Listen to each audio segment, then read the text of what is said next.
Hello students, welcome to the class. Physics की class में आपका स्वागत है। आज हम जो टॉपिक करने जा रहे हैं यूनिट 6 ग्रेविटेशन का नेक्स्ट टॉपिक जो है बेटा वो है ग्रेविटेशनल पोटेंशियल एनर्जी। तो बेटा ग्रेविटेशनल पोटेंशियल एनर्जी करने से पहले हम थोड़ा सा वर्क पावर एनर्जी में हमने टॉपिक किया था पोटेंशियल एनर्जी के बारे में।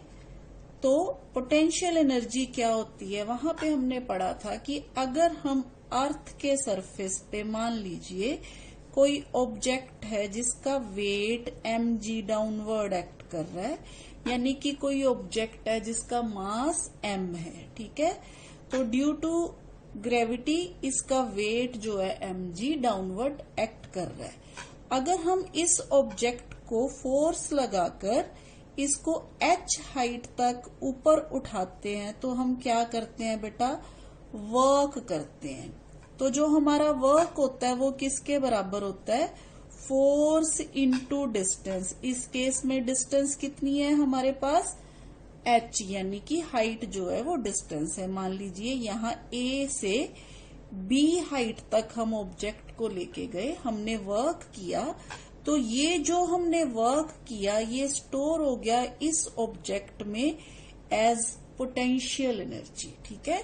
तो इसका मतलब क्या हुआ बेटा कि potential energy is the form of energy that is based on the position of object, and if position changes object तो इसकी क्या हो जाती है, पोटेंशियल एनर्जी भी जो होती है वो चेंज हो जाती है, ठीक है।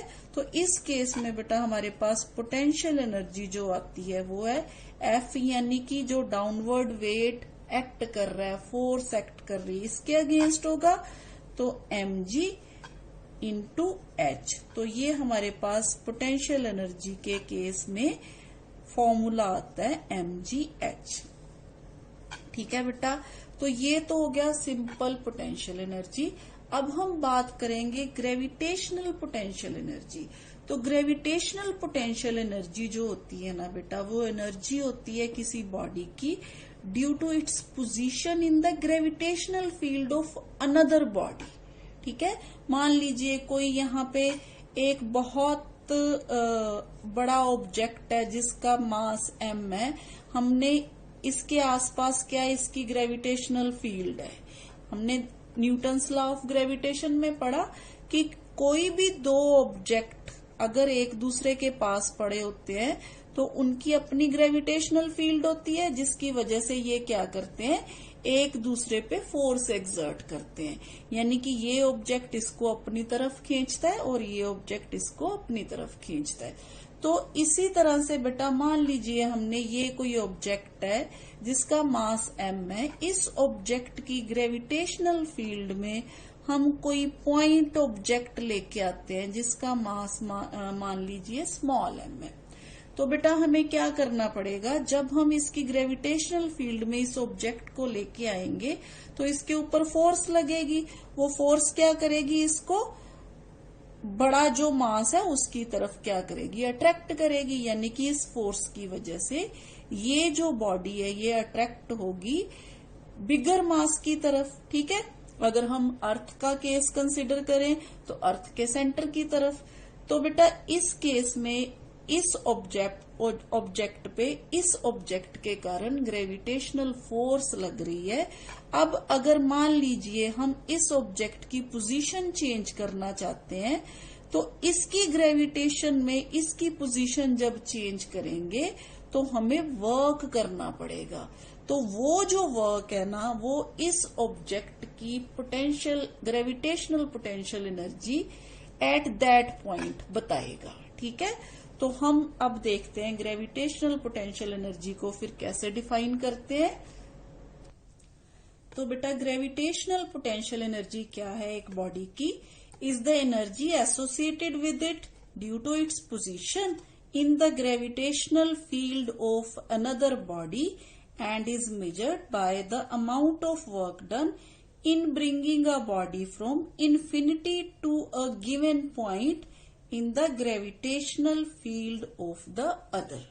तो यहाँ पे बेटा हमने ये कहा कि जब हम वर्क करते हैं किसी बॉडी को, उसको इन्फिनिटी से किसी पॉइंट पर लेके आने के लिए, यानी कि इन्फिनिटी से उस ग्रेविटेशनल फील्ड में कोई पॉइंट P मान लेते हैं हम, वहां तक लेके आने के लिए जो हम वर्क करते हैं वो वर्क स्टोर होता है as a gravitational potential energy of a body. तो चलिए इसको मैं आपको डायग्राम की हेल्प से समझाती हूँ। मान लीजिए बेटा मेरे पास यहाँ पे दो ऑब्जेक्ट है, मान लीजिए एक यहाँ पे कैपिटल M और एक यहाँ पे कोई ऑब्जेक्ट है स्मॉल m, ठीक है। अब ये दोनों ऑब्जेक्ट इनफाइनाइट डिस्टेंस पे, अब बेटा यहाँ पे इनफाइनाइट डिस्टेंस का मतलब ये नहीं होता कि इन्फिनिटी, इनफाइनाइट डिस्टेंस मीन्स बहुत ज्यादा डिस्टेंस, ठीक है। अब बेटा जब ये इनफाइनाइट डिस्टेंस पे होते हैं ना, तो इनकी ग्रेविटेशनल पोटेंशियल एनर्जी जो होती है इस ऑब्जेक्ट की, यहाँ पे क्या होती है बेटा, जीरो होती है। ग्रेविटेशनल पोटेंशियल एनर्जी क्या होगी यहाँ पे, जीरो। अब हम क्या चाहते हैं कि इस ऑब्जेक्ट को इसकी ग्रेविटेशनल फील्ड में लेके आया जाए, ठीक है। तो हम इस ऑब्जेक्ट को इस तरफ लाने के लिए वर्क करेंगे।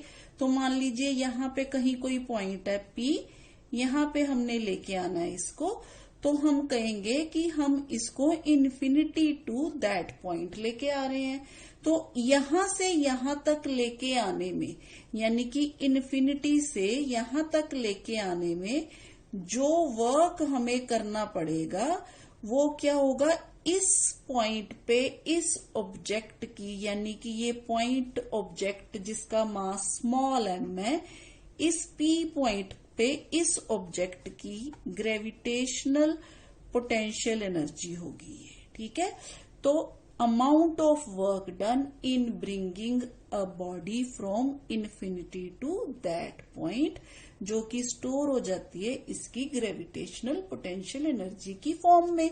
जिस तरह से बेटा हम इस ऑब्जेक्ट को h हाइट तक लेके जाते थे, तो यहाँ पे इसकी पोटेंशियल एनर्जी स्टोर हो जाती है जो हम वर्क करते हैं। तो यहाँ पे ये वर्क किस फॉर्म में स्टोर हो जाता है, पोटेंशियल एनर्जी की फॉर्म में, ठीक है।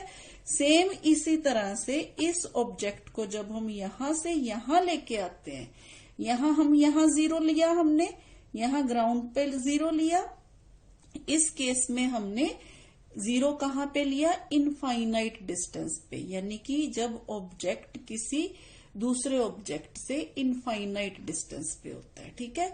तो यहाँ पे हम क्या कंसीडर कर लेते हैं, इस केस में हमने यहाँ पे पोटेंशियल एनर्जी जीरो कंसीडर की थी। अब इस केस में हम इन्फिनिटी पे ग्रेविटेशनल पोटेंशियल एनर्जी जो है जीरो कंसीडर करते हैं।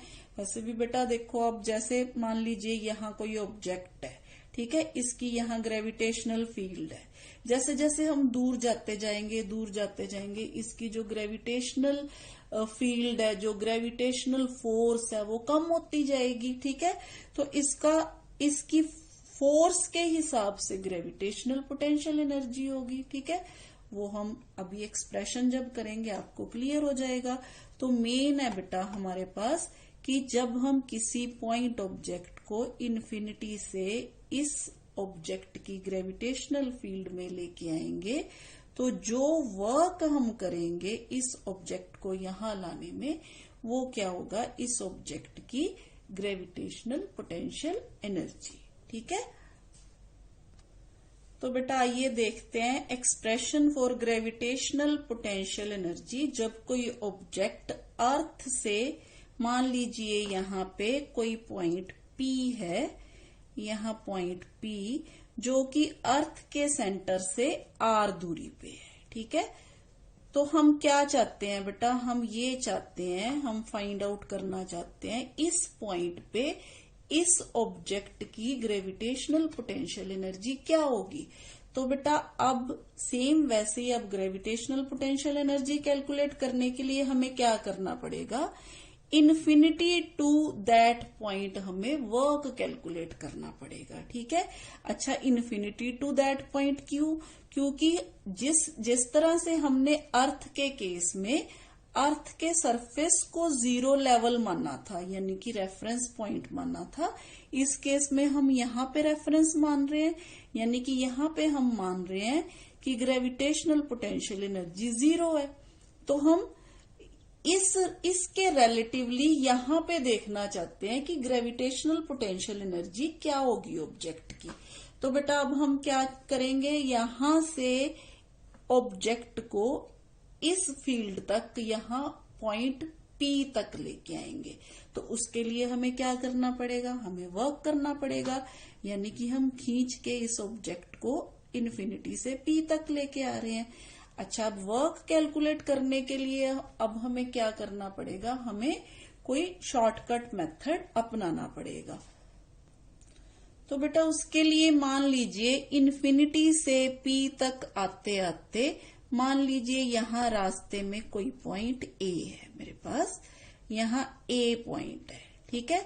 अब A पॉइंट से B पॉइंट पे जाते जाते यहां मान लीजिए dx डिस्टेंस कवर किया।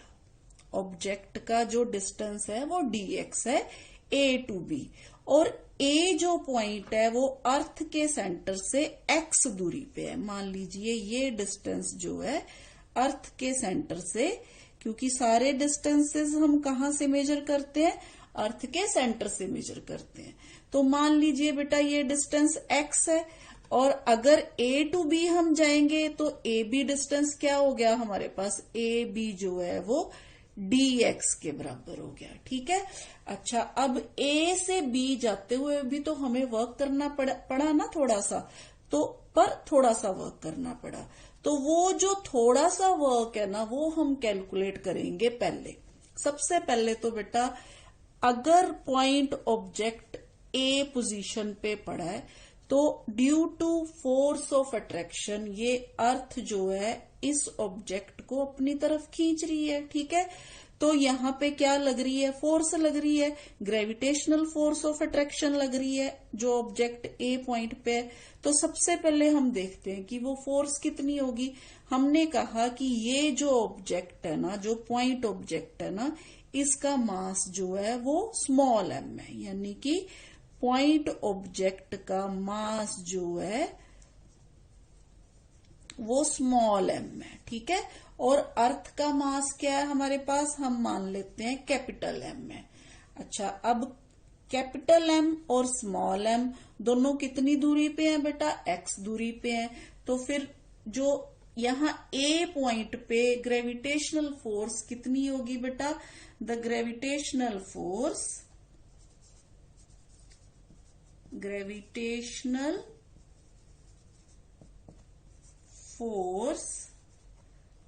ऑफ अट्रैक्शन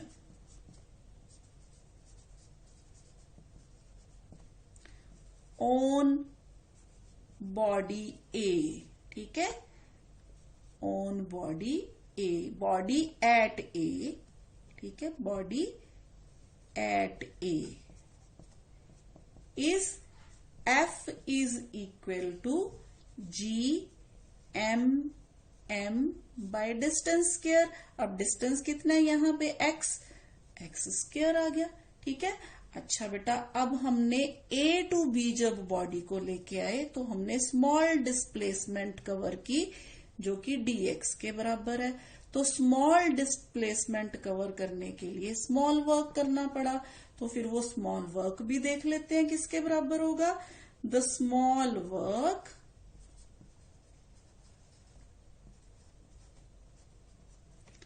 dw, जिसको हम dw बोलेंगे, done in moving the body through small distance, ठीक है, स्मॉल डिस्टेंस कितना, dx is dw is equal to, अब वर्क क्या होता है बेटा, फोर्स इनटू डिस्टेंस। तो फोर्स कितनी है हमारे पास, ये रही फोर्स, तो फोर्स इनटू डिस्टेंस। तो अब हम क्या करेंगे, यहां से फोर्स की जो वैल्यू है यहां पे पुट कर देंगे। तो हमारे पास जो स्मॉल वर्क डन है बेटा वो किसके बराबर आ गया, dw is equal to gmm by x square into dx। ठीक है। अच्छा बेटा, अब ये तो आ गया स्मॉल वर्क, जब हमने ए टू बी बॉडी को लेके आए। अब लेके कहां से कहां तक आना है? Infinity to point P. तो पॉइंट पी का डिस्टेंस कहां है? कितना है बेटा? OP is equal to R, यानी कि हमें अर्थ से आर दूरी तक लेके आना है इसको। अर्थ से इन्फिनिटी से कहां लेके आना है हमने? आर दूरी तक। तो बेटा अगर ये स्मॉल वर्क डन को हम इसी तरह से, जिस प्रकार हम ए से बी तक लेके आए हैं, उसी प्रकार हम इन्फिनिटी टू आर तक इसको इंटीग्रल ले ले इसका, तो हमारे पास पूरे का पूरा वर्क डन आ जाएगा। ठीक है। तो हम यहाँ कह सकते हैं कि टोटल वर्क डन जो होगा वो किसके बराबर होगा? यहाँ हम बोलेंगे टोटल वर्क डन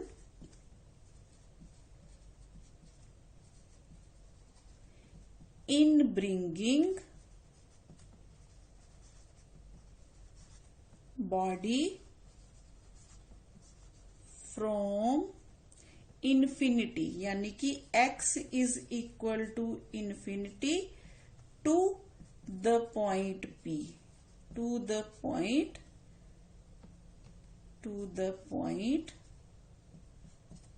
P, यानी कि x is equal to R। यहाँ पे P पे वैल्यू कितनी होगी? x की R होगी। ठीक है। विल बी किसके बराबर हो जाएगा बेटा? वो हमारे पास W is equal to dw integral, और यहाँ पे dw की वैल्यू पुट कर देते हैं gmm by x square into dx। और इंटीग्रल कहां से हमने? लिमिट्स कौन सी? इन्फिनिटी टू आर, यानी कि हमने ऑब्जेक्ट को इन्फिनिटी से आर तक लेके आना है। तो यहाँ पे बेटा हमारे पास ये जो चीजें हैं कांस्टेंट है, capital G universal constant of gravitation, mass of earth, mass of object, ये सब कांस्टेंट है। तो इनको बाहर रख लेते हैं, तो हमारे पास अंदर आ गया x raise to power -2 dx। तो बेटा इसका जब इंटेग्रल सॉल्व करेंगे तो हमारे पास क्या आ जाएगा? तो बेटा इसको जब हम इंटीग्रल करेंगे तो हमारे पास जो वर्क डन है वो आ जाएगा gmm एज इट इज, और x रेज टू पावर -2 का इंटेग्रल -1 बाय x, तो लिमिट इन्फिनिटी टू r। तो यहाँ पे हमारे पास आ गया बेटा -gmm, लिमिट्स पुट कर देते हैं 1 बाय r, माइनस कॉमन निकाल के, पहले r पुट किया फिर इन्फिनिटी पुट करेंगे, -1 बाय इन्फिनिटी। तो 1 बाय इन्फिनिटी तो 0 होता है, तो यहाँ पे हमारे पास आ गया बेटा -gmm बाय r। तो बेटा this work done is stored inside the body as its gravitational potential energy. ठीक है। This work done is stored inside the body as its gravitational potential energy. हम इसको GPE लिख रहे हैं शॉर्ट में, मीन्स ग्रेविटेशनल पोटेंशियल एनर्जी। अच्छा बेटा अब देखिए वर्क डन जो है यहाँ पे मेरे पास नेगेटिव आया है। तो नेगेटिव वर्क डन का क्या मतलब है? नेगेटिव वर्क डन का मतलब ये है बेटा, अर्थ के केस में हमने क्या किया था, ग्रेविटी जो है वो डाउनवर्ड एक्ट करती है, हमने ऑब्जेक्ट को ऊपर लेके गए, यानी कि हम अगेंस्ट ग्रेविटी गए। ग्रेविटी डाउनवर्ड एक्ट कर रही है, हम ऑब्जेक्ट को ऊपर लेके गए, यहां से ऑब्जेक्ट को ऊपर लेके गए h हाइट तक। तो हमें एफर्ट करना पड़ा, किसके अगेंस्ट? ये ग्रेविटी के अगेंस्ट। तो जो हमारा वर्क था यहाँ पे mgh वो क्या था बेटा, पॉजिटिव था, यानी कि यहाँ पे जो पोटेंशियल एनर्जी थी वो पॉजिटिव थी। पर इस केस में क्या है बेटा, ऑब्जेक्ट ऊपर से नीचे आ रहा है, यानी कि ग्रेविटी भी ऊपर से नीचे एक्ट करती है, तो यहाँ पे हमें एफर्ट नहीं करना पड़ा, मतलब जो हमारा वर्क है ना वो नेगेटिव हो गया। नेगेटिव क्यों हो गया, क्योंकि हम तो कुछ कर ही नहीं रहे, यहाँ से तो ऑब्जेक्ट ने अपने आप नीचे आके गिर जाना था। ठीक है, तो इस केस में हमारा जो वर्क है वो क्या हो गया, नेगेटिव हो गया। वर्क पॉजिटिव कब होता है, जब हम अगेंस्ट ग्रेविटी वर्क करते हैं। जब कोई चीज ऊपर से नीचे आती है तो हम क्या कहते हैं, नेगेटिव वर्क डन। और जब नीचे से ऊपर लेके जाते हैं अर्थ के केस में तो वो क्या होता है, पॉजिटिव। तो इसलिए यहाँ पे वर्क जो है वो नेगेटिव है। ठीक है, तो इस इक्वेशन को हम इस फॉर्म में भी लिख सकते हैं, U is equal to -GMM/R, U for gravitational potential energy. तो बेटा यहाँ पे हमने क्या देखा कि जैसे अर्थ के केस में यहाँ हमारा 0 लेवल था, यानी कि अर्थ का सरफेस हमारा 0 लेवल था। इस केस में 0 लेवल क्या है, इन्फिनिटी 0 लेवल है। ठीक है, when the body is at infinity it's gravitational potential is 0। तो इस लेवल को हम 0 लेवल ऑफ पोटेंशियल एनर्जी कह देते हैं, 0 लेवल। ठीक है, this is 0 level of potential energy. तो बेटा अब बारी बारी से हम यहाँ कुछ स्पेशल पॉइंट्स डिस्कस करते हैं। पहला तो बेटा ये हमने नेगेटिव साइन के बारे में कि negative sign indicates that the potential energy is due to the gravitational attraction between the earth and the body. क्योंकि अर्थ अट्रैक्ट कर रही है, फोर्स अट्रैक्टिव है, इसलिए जो वर्क होगा बेटा वो क्या होगा, नेगेटिव होगा। और सेकेंड पॉइंट बेटा डिस्कस करते हैं इसका। जी बेटा, और एक जो इम्पोर्टेंट हम इस बारे में पॉइंट कहते हैं वो ये बेटा कि ऑन अर्थ हम ये कह सकते हैं, on the earth we are in a negative energy well. ठीक है, क्या है, we are in the negative energy well. इसका क्या मतलब है बेटा, इसका मतलब ये है कि जैसे हमने देखा कि टॉप पे यहाँ पे एनर्जी 0 है, तो हम 0 पॉइंट से इस तरफ आ रहे हैं, नेगेटिव की तरफ। अगर हमने ऊपर जाना है, हायर जाना है, तो हमें पॉजिटिव वर्क करना पड़ेगा। क्योंकि हम नेगेटिव वर्क कर रहे हैं तो हम क्या है, हम नेगेटिव वाली साइड पे हैं। ठीक है, जैसे ये देखिए यहाँ पे 0 है, 0 के इस तरफ पॉजिटिव वैल्यू है और 0 के इस तरफ नेगेटिव वैल्यू है। तो हम क्या कर रहे हैं, हम इस तरफ आ रहे हैं, नेगेटिव साइड पे आ रहे हैं। ठीक है, अगर हम यहाँ टॉप पे पहुंच जाएंगे तो हम 0 पे होंगे, और अगर हम और ज्यादा ऊपर जाएंगे यानी कि और पॉजिटिव वर्क करेंगे तो हम जाएंगे पॉजिटिव की तरफ। फिलहाल हम कहाँ हैं बेटा, 0, हम यहाँ पे नेगेटिव एनर्जी वेल में है। ठीक है, तो इसका मतलब क्या हुआ बेटा, इसका मतलब ये हुआ, दूसरा एक और पॉइंट, एज आर इंक्रीजेस। अच्छा, आर इंक्रीज करने से क्या होता है, हम 0 की तरफ बढ़ते हैं। ठीक है, यानी कि हम ज्यादा नेगेटिव से कम नेगेटिव की तरफ जाते हैं। जैसे मान लीजिए यहाँ पे 0 है, हम यहाँ है, इस पॉइंट पे है। अगर आर की पोजीशन बढ़ रही है, हम 0 की तरफ जा रहे हैं, यानी कि इस तरफ जा रहे हैं, तो इस तरफ क्या हम जा रहे हैं, लेस नेगेटिव की तरफ जा रहे हैं। ठीक है बेटा, तो एक पॉइंट ऐसा आता है जब आर जो है इन्फिनिटी हो जाता है। ठीक है, व्हेन आर बिकम्स इन्फिनिटी तो ग्रेविटेशनल पोटेंशियल एनर्जी यहाँ पे क्या हो जाती है, फिर gravitational potential energy is equal to 0। ठीक है,